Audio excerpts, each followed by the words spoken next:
Bonjour et bienvenue dans un nouvel épisode de la question du mois. Aujourd'hui, je suis à Deauville pour le CSIO. J'ai été demander aux cavaliers quelles sont les subtilités d'une bonne reconnaissance. Nous les écoutons. Tout est important, du 1 au 12, et le chronomètre, et les courbes, et la distance entre les obstacles. Enfin, tout compte, tout est important, chaque obstacle, la forme des obstacles aussi, voilà, donc la position, tout compte. On doit regarder bien comme il faut son parcours. Oui, c'est un moment très important. C'est là où on décide ce qu'on va faire, nos choix dans les contrats de foulée. Donc il faut vraiment prendre le temps d'en parler avec l'entraîneur et moi, mon coach qui est mon père. L'avantage de la reconnaissance, ça nous permet de savoir exactement ce qu'on va faire dans le parcours et de prévoir justement, comme ça quand on rentre à piste, au moment on sait exactement ce qu'on va faire à chaque endroit, comment on va sauter chaque obstacle. Et justement les virages, c'est une partie importante parce que c'est l'abord d'un obstacle qui se décide dans le virage déjà. Alors on regarde le choix de distance et on regarde aussi où est-ce qu'on doit passer parce qu'en général c'est un temps qui est assez serré. Donc il faut savoir précisément où passer pour être le plus rapide possible sans prendre trop de risques. Mais il faut aussi savoir qu'il peut y avoir un imprévu. Un imprévu, une chose qu'on n'a pas vraiment programmée dans la reconnaissance. Et je veux dire, le bon cavalier, c'est celui qui arrange aussi l'imprévu. Moi personnellement je le fais une fois et parfois je remarche quelques lignes pour être bien sûr. Et après j'aime bien aller m'isoler pour penser un peu à mon parcours, à tout ce que je dois faire. Mais après ça dépend de chaque personne, hein. Il y en a qui vont marcher 3 fois, d'autres. Nous on fait une reconnaissance ensemble assez rapidement en voyant les contrats et en faisant rapidement tout le parcours. Et une fois qu'on a réalisé tout le parcours, on fait un débriefing où on revoit chaque abord, chaque obstacle et comment il faut le prendre. Et comme il disait Gilles, c'est vrai qu'on peut toujours avoir un imprévu, donc il s'agit aussi de prévoir un peu et d'être sûr de ce qu'on fait et de pouvoir derrière, si jamais il y a un imprévu, derrière se dire ok c'est pas grave, on repart comme on avait prévu.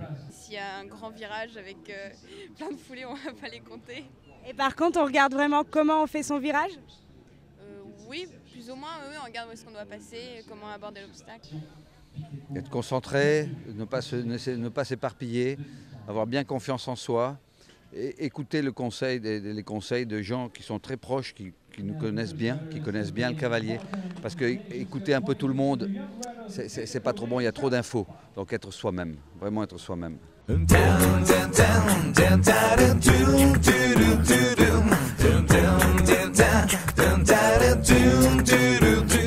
Maintenant, j'ai rendez-vous avec Olivier Bost, entraîneur Children et Junior. Il est habitué à distribuer les conseils pendant les reconnaissances. Mais comment les pratique-t-il? Est-ce qu'une reconnaissance est personnalisée?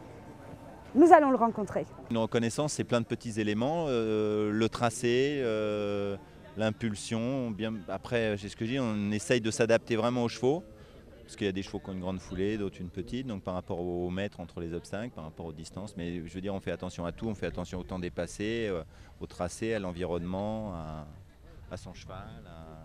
Donc en fait, vous faites une reconnaissance individualisée à chaque cavalier, c'est important ? On fait un gros débrief de groupe, mais après chaque moniteur et chaque cheval est décortiqué, chaque cavalier, tout est décortiqué, les mouvements, le tracé précis par rapport à chaque cheval et chaque cavalier. Est-ce qu'on marche chaque virage? Est-ce qu'on regarde exactement où on passe? Moi j'aime bien tout marcher, mais par contre j'aime bien savoir en mètres et en tout le tracé, mais après ça dépend des cavaliers, ça dépend de la préparation qu'ils ont eue depuis qu'ils sont jeunes. Et...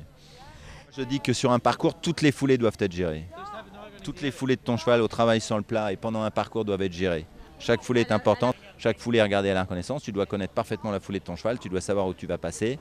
Et moi je pars du principe qu'un parcours ça dure entre 60 et 90 secondes et que lors de ces 90 secondes, toutes les foulées de ton parcours doivent être gérées. Si jamais tu ne les gères pas, tu perds ton cheval et tu fais des fautes qui ne servent à rien. Donc en fait, c'est vraiment adapté à chaque cavalier? Adapté à chaque cavalier et à chaque cheval. Merci beaucoup. Allez. Voilà, j'espère que vous avez bien compris comment faire une bonne reconnaissance. On se retrouve le mois prochain pour un nouvel épisode.